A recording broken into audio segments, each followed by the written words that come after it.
Hi everyone, welcome back to No Sugar with Everything Krause. So just going to jump right into today's episode topic. So today we're going to talk about the 4 non-negotiables for us, at least when it comes to nutrition. Isabel and I were both kind of discussing how nutrition isn't really one of the things, or just food in general, that we talk a lot on the podcast, but it's so much on Everything Krause on Instagram. And I think it's just the type of media that it is on Instagram. It feels almost easier to talk about, to just like type things out and put it on a screen as opposed to like talking it out, because also what we do is very similar to what we did last year. Nothing really has changed ever, but it's definitely one of those topics that we want to start easing people into more, and also showing people that nutrition doesn't have to be so overwhelming, and there's so much information out there. Even I get super overwhelmed at times, but we want to be able to break it down in a way that is easier for you guys, whether you're just starting out this healthy living journey or you're just looking to, hear 2 young girls in their 20s talk about nutrition and what we do personally. I know people like to hear that kind of stuff. So we're just going to share that with you. And I feel like these 4 non-negotiables are really kind of like, exactly like I said, but they are non-negotiable. Like they are our base things that we follow and that we stick to, no matter where we are, if we're traveling or if we're at home, whatever it is that we're doing. So I feel like these 4 things are such a good foundation and have been for us. And no matter what, if it feels super complicated, these things feel the easiest. And it's probably because they've been a part of our routine for so long, or just in our life for so long. But okay, so non-negotiable number 1 is reading ingredient labels. And this is just one of those things that we've been doing for what feels like forever now. I really started focusing on ingredient labels in college when I started to become plant-based, and I was doing that whole food combining thing.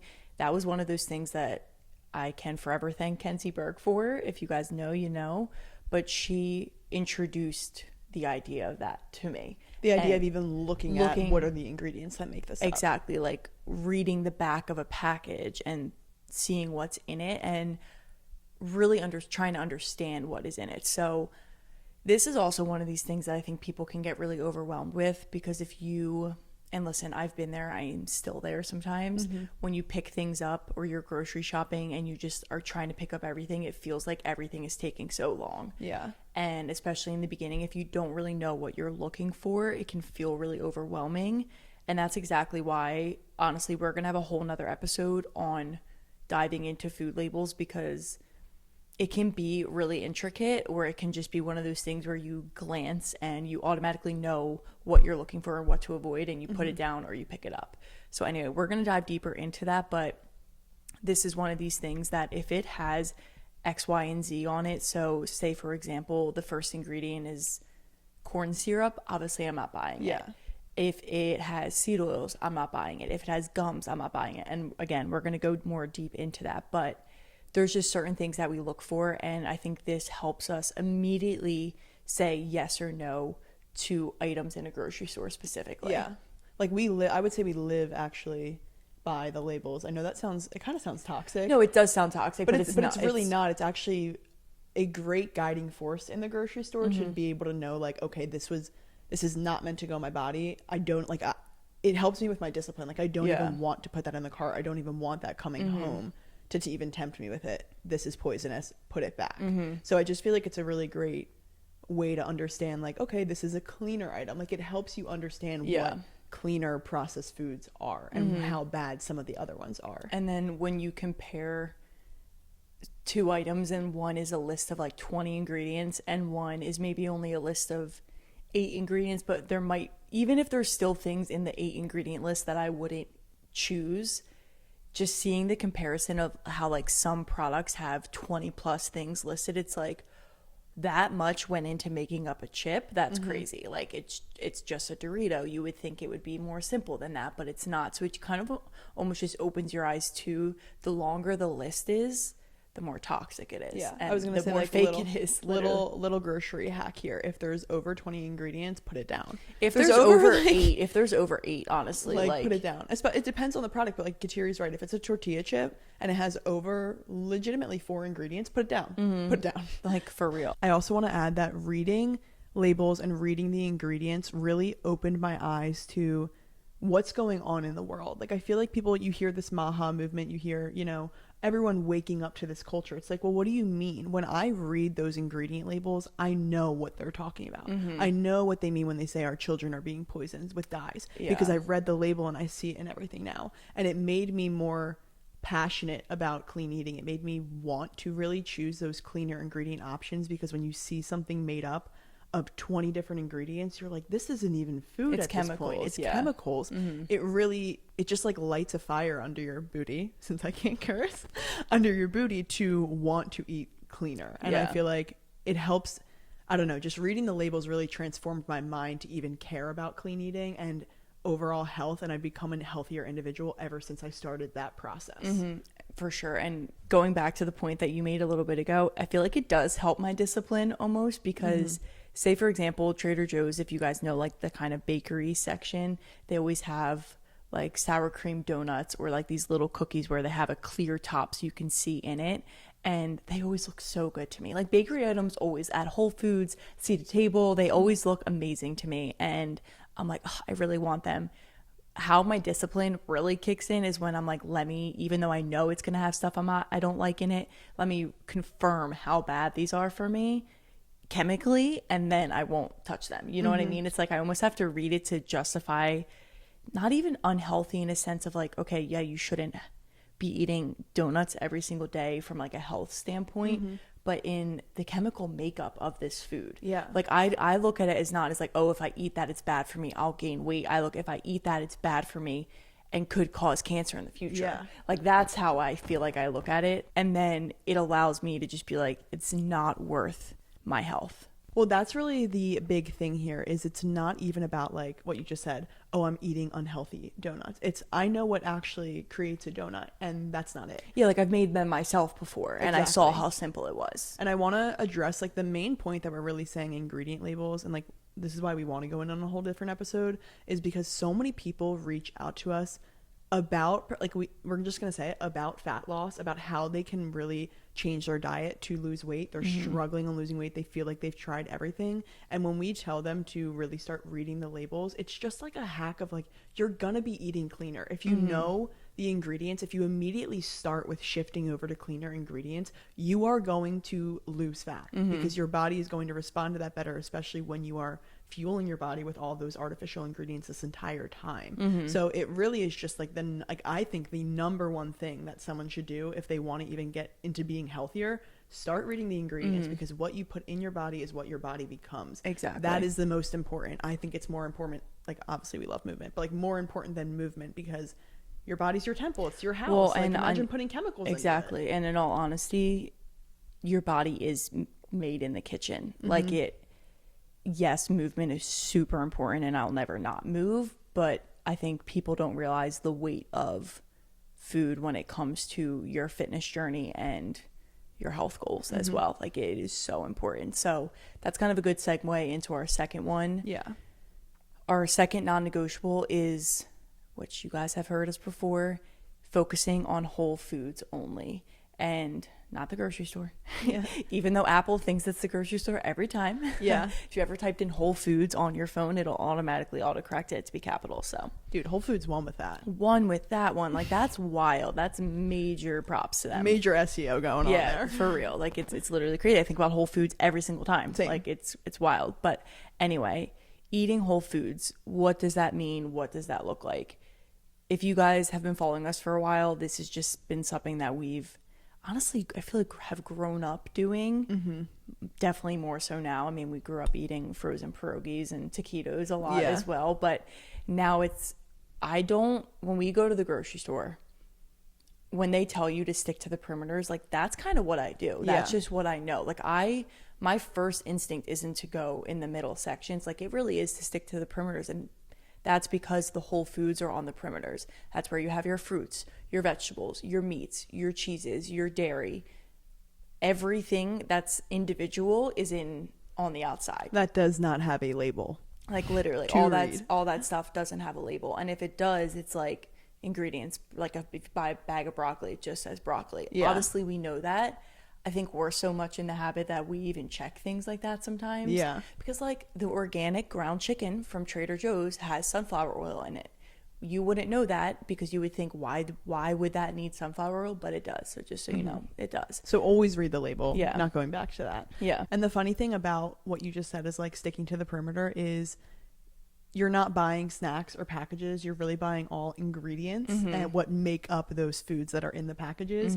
So I always like to call us like, we are an ingredient household. Like if you open our pantries, you are not going to find snacks. You are going to find ingredients that you can use to make a meal. And that's really what whole foods eating looks like, is combining the ingredients to make your dish. It's not getting the dish pre-made or even getting the bag of chips where the potato is already cooked for you and given to you with flavor. It's taking the time to prepare it yourself and really make it into the meal that it is. Exactly. And I know that there's an argument for that with busy people who aren't home and can't cook a lot, and then they end up wasting a lot of food, all this stuff. And I completely understand that. Like, I'm home more, so being able to use the ingredients we buy is more accessible to me. But also I've been in situations where I've had to, when my first job out of college was in the city, I went into the city every single day. So I took the train in. I prepped my lunch the night before. I made my yogurt bowls. If I was bringing something cooked, like it was cooked the night before, or if it was left over from dinner, like I put it in my lunchbox. You know what I mean? Like I had it in my container. I just prepared ahead of time.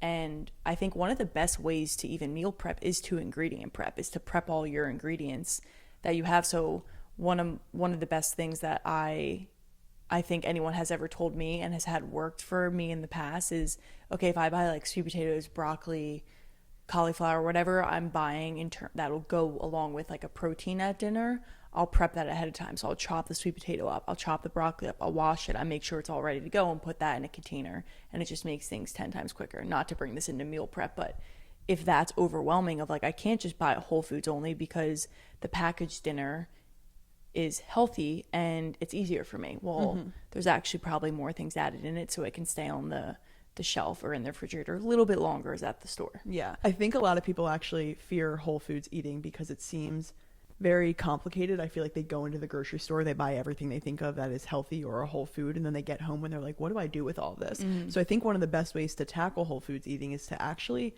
think of the dish that you want, think of the meals that you want to make, look up the ingredients that go into making that dish, and then go to the grocery store. Yeah. Like, know what your dinners are, because those are the ingredients you'll buy, and then you'll also stop yourself from like unnecessary picking throughout the day, because you'll only have the ingredients that are meant to make up your meal. Like when Kateri and I go to the store, we posted a grocery list one time, like on everything Krause, and I think a lot of people were kind of shocked by it because it was like sweet potatoes, packs of chicken, a thing of Greek yogurt, and they were like, what? Someone commented and was like, what does this even make up? And I was like, oh my gosh, this makes up all of our meals. All of our meals. What do you mean? It just like opened our eyes to see, wow, people don't know how to use the ingredients to make the meals. So I think if you start with the meal and sort of work backwards to build your grocery list, it can help you stick to that Whole Foods diet a lot 100%. better. And it also helps you save money at the store too, because you're not wasting money on things that you actually end up not using, which is very common. I think anyone can agree, especially with like vegetables or lettuce,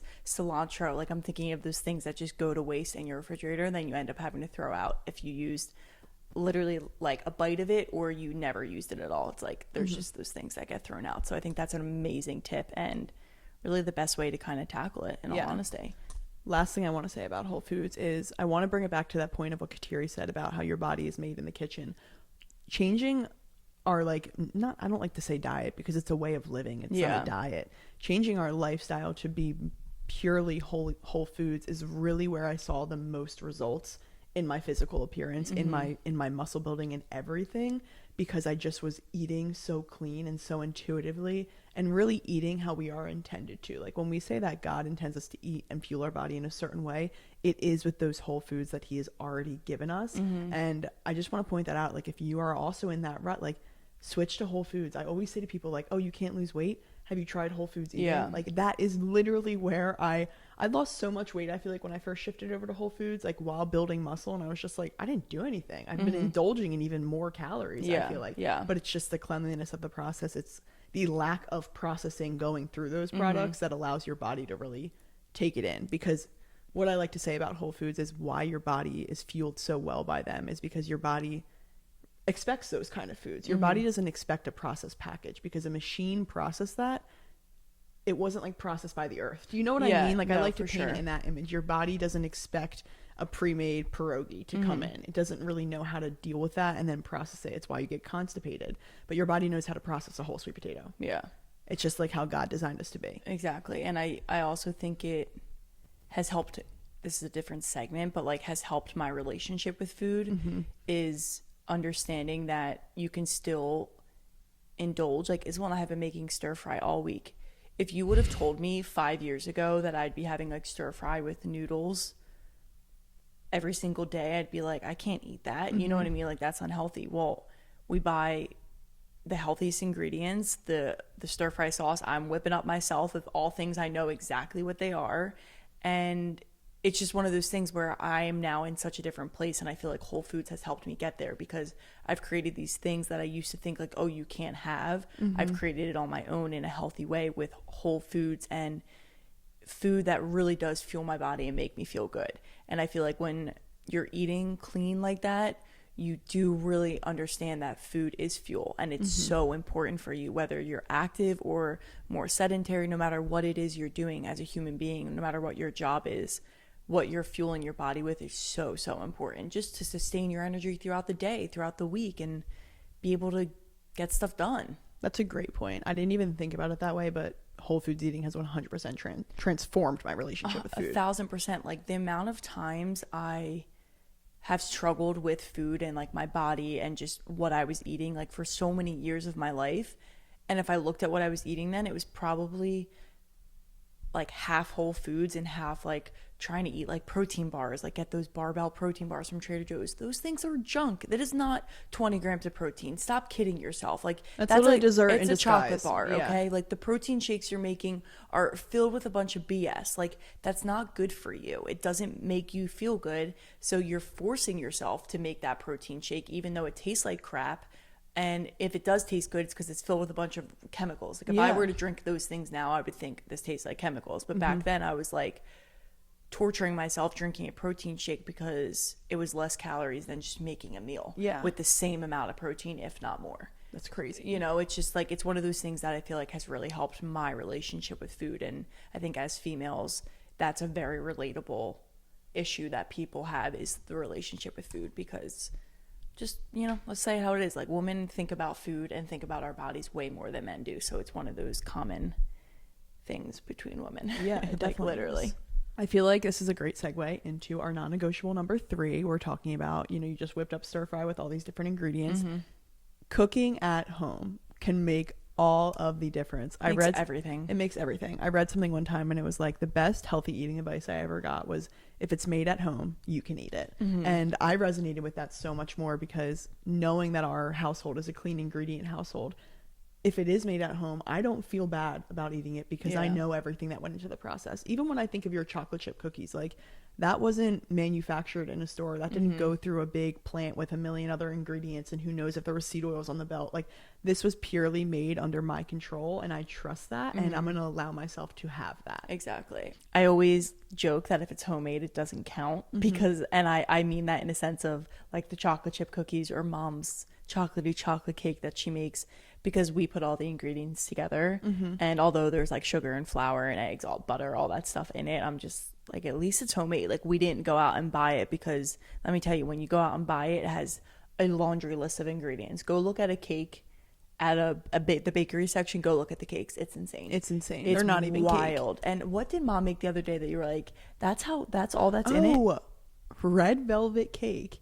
Oh, I know. Is that what you're talking about? Or the cinnamon buns. You were like, oh, they were that buns. easy? Because it's literally, she just made like the dough like any other dough, and then just put brown sugar and butter in the middle. And I was like, that's all the filling is? Like, it was like butter, flour, eggs. I don't even know if there's egg. Yeah, because it's enriched. And I was like, it's just crazy. And then the cream cheese frosting is like 3 ingredients. And it's just wild, because if you go to the store, it's not that.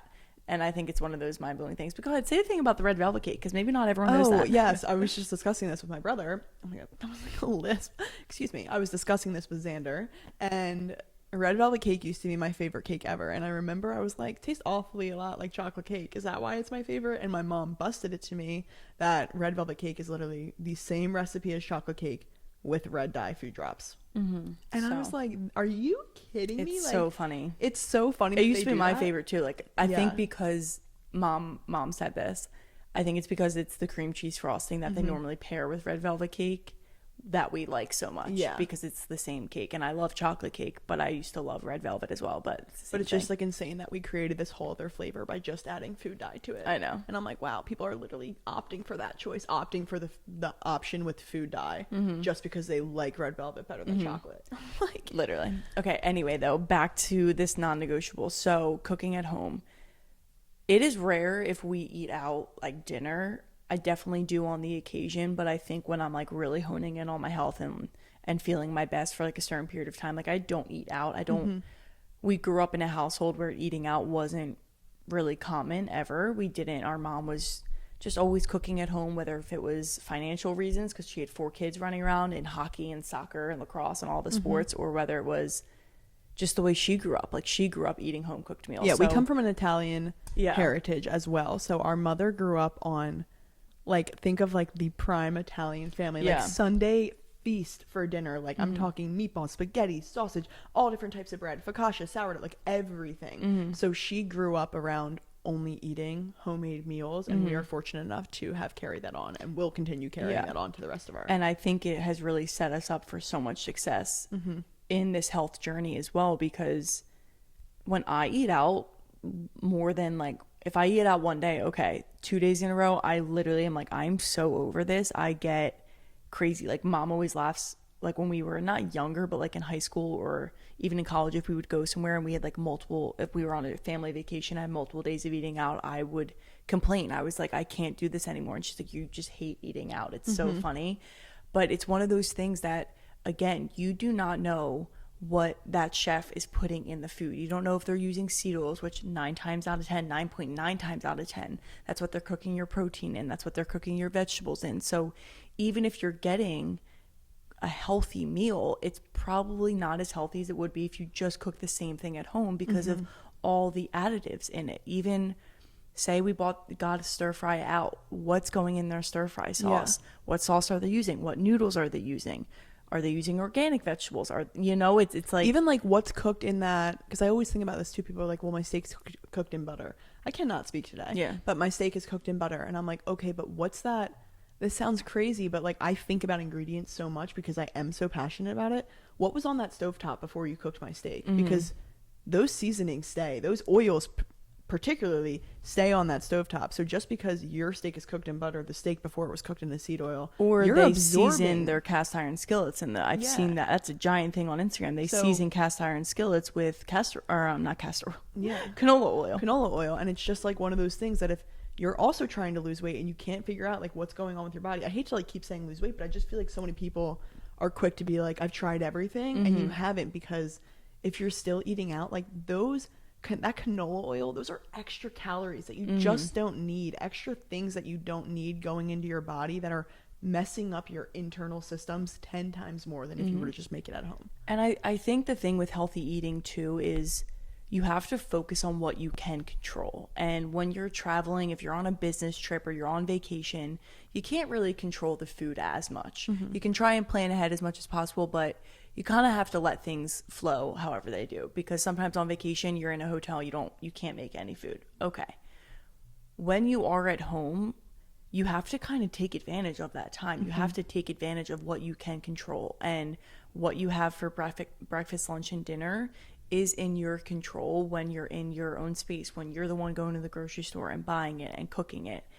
And again, it helps you kind of learn to fall in love with this way of eating, and even fall in love with the food and the process of making the food. Like I appreciate it so much when especially even watching our mom, but then even being, we're here without our mom, we're doing all the cooking, of like knowing what goes into the meal, of the preparation behind it, of kind of like the love that goes into the meal. Like, yeah, I am going to sit down and enjoy this meal right now because I put my hard work into it. So it's just one of those things that if you can control it, take advantage of being able to control it. If you have the option to be in control or to not know what the heck is going in your meal, you better choose being in control, because it's the little decisions like that that makes such a difference in your health and in your relationship with food. and really, living a healthy life for now and the future. Yeah. It's so funny too, just because I think about Drexel and I think about those days. Like, not even just my roommates, but like so many people that I was friends with there used to always, you have a busy day, it's exam week, let's just order food tonight. And I used to always be one of those girls that would be like, oh no, I'm not going to order. And they'd be like, what do you mean? It's like 9 p.m. Are you going to cook right now? And the answer would either be like, yes, I'm going to cook, or I'm simply not eating dinner because I literally do not want to order out at all. Like, I don't need to. And I just think it's so funny because that's why we often resort to those things. And I think we need to get rid of that culture of like, okay, you need a meal, let's just get something quick and easy. Like, quick and easy is not good. If it's quick and it's easy, it's probably not good for you. Exactly. And I've been in positions where I'm like, oh my gosh, I don't feel like cooking. I just want something quick. I just want something easy. I don't feel like doing anything. But then I start to think about, like, I remember one time Isabel posted a reel about this on Everything Krause, and I was actually at Tyler's that night, and I had gotten there at like 5 p.m. He was just getting home from work. We had to go to the grocery, or like he had the things to make dinner, but none of it was prepped, obviously. Like, he just got home. And I was like, should we just order out? And then I went on Instagram and saw Isabel's whole reel about she was posting about cooking at home. And I was like, we're either going to wait 35 minutes before our order's ready, wherever we order, or it's going to take 35 minutes, maybe a teeny bit longer to get all the food in the oven or in the air fryer, whatever it was we were using. Like, let's just make it at home. And I felt 20 times better. Like, all I need to do is just like start the chopping process, because people think like ordering out is so quick and easy. You spend more money on delivery. It takes at least 35 minutes. Like, you can't tell me it doesn't these days. It takes forever. So you're what are you gaining back? Time to scroll on your phone while you wait for your food to get delivered? Literally. Like, it's one of those things that you think is quicker and easier, but it's actually probably not. No, it's definitely not. You sparked. Oh, and I also wanted to say there, though, is like, there is easy Whole Foods options that you can make at home. Like, on those school nights when people would do that, I'd be like, okay, I guess I'm making a yogurt bowl for dinner, because that's a 3-ingredient thing. I would chop up a banana, get maple syrup, get yogurt, and have a quick little yogurt bowl to get my protein in. Like, I didn't need to do what they were doing just because it seemed like the easiest option, and most of the time I was done my dinner before theirs anyway. No, literally. It's just funny when you break it down like that. And it's one of those things that really, if you're looking at your week and half of your week is out eating out and half of it's in, like, make that a little bit more, shift to like 75% at home, and then all of a sudden it bumps to 85%, then 95%, and then it's like 100% at home when you can and when you're home. So definitely like a little one of our for 100% non-negotiables. Like, it's been this way for quite some time. It also makes eating out 10 times more enjoyable. Like, I enjoyed eating. We didn't even eat out on the ski trip, lol. I know. But when we would, like, say when we went to Vail, like, we did go out for that dinner. I knew to enjoy it because I knew it was like the one rare time that I would be eating out. I didn't feel guilty about eating out because I prioritized such homemade meals all times of my life. Exactly. Okay, our last non-negotiable, number 4, is pretty straightforward, but we prioritize protein in every single meal. And I'm not gonna lie, Isel's pushing me with those toesies. Those things away from me. I don't know how you're sitting right now, because continue. Yeah, we're not. Are my toes gonna be in this? I don't think so. They're not painted. They're not painted. So anyway, protein, it's not one of the things that we're always perfect on, but when we are planning a meal, it's never without protein. Like, we always prioritize at least having 25 to 40 grams of protein per meal. Now, some people say try and get 50 grams in. Realistically, I don't know how to get that much. I'm working on building up on that. But I think when you base your meal around a protein, you're just, you're bound to set yourself up for success. And everyone knows how important protein is, whether you're a very active person, or whether you're trying to lose weight, whether you're trying to gain weight, whatever it is you're doing in whatever your goal is. I think protein is kind of the answer to a lot of people's problems. It really is. I always say it to Isabel, I'm like, there's 2 answers to our problems: sleep and protein and hydration. Literally, sleep, protein, and hydration. For real, like, those. Life is quite simple. I know, like, when you focus on those things. But protein, again, when we say protein, we're focusing on whole foods. I, in the past, would rely on protein bars and protein powders. I actually don't touch any of those right now. And if I'm eating a bar that has protein in it, I'm not eating it for the protein. Do you know what I'm saying? Like, I'm like, oh, it has protein, that's great. But it's also just like, I'm on the go and I needed a little, like, pick me up. Yeah. And it's rare when that happens. But I'm just saying that as an example of not relying on this processed kind of fake BS protein Yeah. to get your protein intake. Rely on whole foods, because I think, in my opinion, eating less than, they say like 1 gram of protein per pound of body weight. In all honesty, I think it's probably better to eat less of protein than you're supposed to in whole foods than more in processed protein bars and protein shakes. 100%. Like if you're just eating those just to hit your protein goal, Yeah. I'm not doing that. There's no way I'm doing that. Because it just makes you feel like crap. Like I used to do that. Like I'd be like, I have to hit my protein goal. Let me eat this barbell protein. Now that's a very extreme version of a protein bar because it's literally a chocolate bar. No wonder I love them. But like, they're literally chocolate. It's Terry's insane. be like, oh, I'm having my protein bar for dessert. I'm like, it is dessert. Yeah, like although I didn't tell her that because I wanted it too. Yeah, like they were fire, but I would never touch them. I swear they got worse though, because when we first started eating them, no way there was seed oils in them. I'm telling you. Or there might have been, but even now, if you look at the ingredients, they're insane. It's they're really bad now. They're 20 times worse, and I think it's just because they've kind of blown up. They've become a big thing. I see them all the time on people's TikToks and things like that. But yeah, protein. If you're not getting your protein in, like start planning your meals around the protein. It's also like the biggest hack in a sense of, like, we're snackers. I feel like we snack a lot, and the days that I feel more ravenous is like what we like to call it, where I'm a bottomless pit and I just want to eat everything, is when I didn't eat protein first, or I didn't prioritize protein in my day. It's because I'm not satiated. Like protein is what your body needs to feel full. Even if I start my day with something that doesn't really have a lot of protein in it, because I was like teaching a lot, like if I start my day with like a Chomps meat stick because I'm teaching back-to-back classes or something, and then I get home and have like my first meal that has more protein in it, I'll still feel ravenous because I didn't give my body like enough whole foods of like enough protein in the morning that like it leads me to just being crazy at night. Like I'm just like, oh my God, like what you said, I'm literally ravenous. I can't get enough food. I can't get satiated. Protein is what will satiate you. It's what will make you feel full and satisfied for long periods of time. It's literally wild. Yeah. I also just want to clarify that there are clean ingredient, like packaged protein options out there. Yeah, for sure. We tend to love the natural options. Like a Chomps meat stick wouldn't be our first thought for, okay, let's just add that to our breakfast. But if we're in the car and on the go, like, yes, we're going to choose that because it's still clean ingredient. Like Lent and Fridays, we were talking about maybe doing Lent and Fridays in Lent, we were talking about maybe having protein shakes because we of course found a very clean powder, Noble Protein, by the way. If you are a protein powder girly or guy, I understand. Yeah, and there's clean options. There's clean ones. Noble Protein is a great one because it's a nose to tail organ blend, so it has even more than just protein powder, colostrum, collagen, all of that goodness.